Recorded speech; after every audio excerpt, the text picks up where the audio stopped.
جب مسلمانوں کے دارل خلافہ یعنی مسلم دور حکومت کی راجدھانی بغداد میں ہر دوسرے دن کسی نہ کسی دینی مسئلے پر مناظرے ہونے لگے، یعنی ڈیبیٹ ہونے لگی۔ جلد ہی وہ وقت بھی آ گیا جب ایک ساتھ ایک ہی دن بغداد کے 4 الگ الگ چوراہوں پر الگ الگ مناظرے ہو رہے تھے۔ پہلا مناظرہ اس بات پر تھا کہ ایک وقت میں سوئی کی نوک پر کتنے فرشتے بیٹھ سکتے ہیں۔ دوسرا مناظرہ اس اہم موضوع پر تھا کہ کوا حلال ہے یا حرام ہے۔ تیسرے مناظرے میں یہ تکرار چل رہی تھی کہ مسواک کا شرعی سائز کتنا ہونا چاہیے۔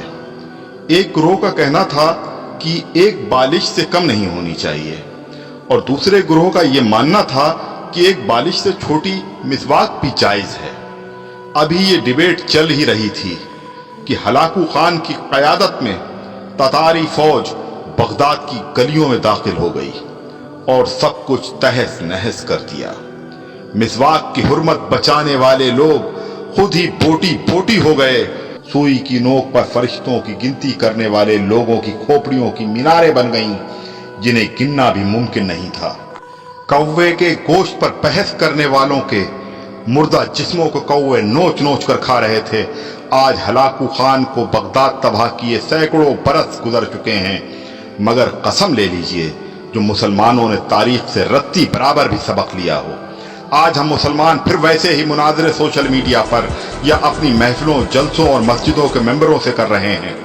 داڑھی کی لمبائی کتنی ہونی چاہیے، یا پھر پائجامے کی لمبائی ٹخنوں سے کتنا اوپر کتنا نیچے شرعی اعتبار سے ہونی چاہیے۔